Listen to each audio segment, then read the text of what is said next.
ఎక్కడైనా వాళ్ళు ఇట్లాంటి ప్రయత్నం చేసిండ్రా? నన్ను అడుగుతురు కదా ఎన్నికల ప్రచారంలో. హరీష్ రావు గారు దుబాయ్లో పోయి దావతులు చేసుకోలే. హరీష్ ఏడున్నాడు ప్రమాదం జరిగినప్పుడు? హరీష్ పాస్పోర్ట్ ఒకసారి బయట పెట్టమను.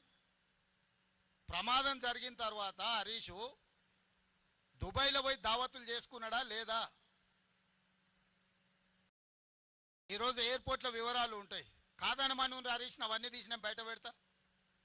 అధికారికంగా ప్రభుత్వం నుంచి లేఖ రాస్తా. ఈ ప్రమాదం జరిగిన తర్వాత హరీష్ రావు దుబాయ్కి పోయి అబుదాబిలో 2 రోజులు దావతులలో మునిగి తేలింది హరీష్ రావు కాదని హరీష్ రావు గారిని చెప్పమను.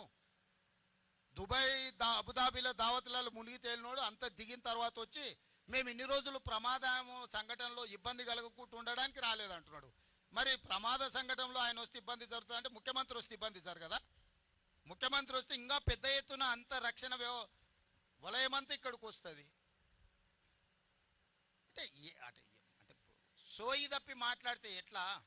నేను విమర్శించదలుచుకోలేదు, నేను అట్లాంటి మాటలు మాట్లాడదలుచుకోలేదు. నా పాయింట్ సింపుల్.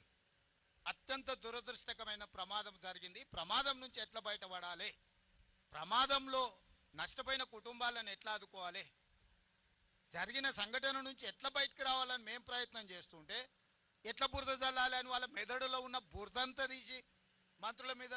ఉత్తమ్ కుమార్ రెడ్డి గారు నాకంటే ఎక్స్పర్ట్. వాళ్ళు దేశం కోసం సైన్యంలో పనిచేసిన వాళ్ళు.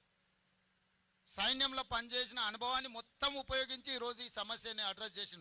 నేను వచ్చుంటే కూడా ఈ స్థాయిలో ఇన్ని ఏజెన్సీలను నేను పూల్ చేయలేకపోతుంటే, ఇన్ని ఏజెన్సీలను పిలవాలన్న ఆలోచన కూడా నాకు రాకపోతుండే. ఉత్తమ్ కుమార్ రెడ్డి గారికి ఉన్న ఆర్మీలో ఏదైతే అనుభవం ఉందో, ఒక సైనికుడిగా పనిచేసిన ఉత్తమ్ కుమార్ రెడ్డికి ఇట్లాంటి క్రైసిస్ని ఎట్లా అడ్రస్ చేయాలనో హీఈస్ ఎక్స్పర్ట్ ఆన్ దట్. ఆయన ఇక్కడ కూర్చొని సైట్లో కూర్చొని మానిటరింగ్ చేస్తే అసలు అర్థం పర్థం లేకుండా మరీ ఇంత దిగజారి మాట్లాడుతున్నారు. ఎందుకు ఇట్లా తయారయ్యారు? అధికారం కోల్పోయింది సరే, కానీ మైండ్ కూడా కోల్పోయారా? అసలు ఏమైనా పిచ్చి పట్టిందా? అయింది వీళ్ళకి దయ్యం పట్టిందా? అబ్దుల్లా ఏదైనా మన నల్లమల్లలో ఈ దయ్యాలు వదిలించేటోళ్ళు ఉంటారు కదా, ఏమన్నా ఏ పాకులతోనే ఏమన్నా చెప్పి, నీకు తెలుసు కదా కొంతమంది భూత వైద్యులు, వాళ్ళతోనే ఏదైనా చెప్పి సరే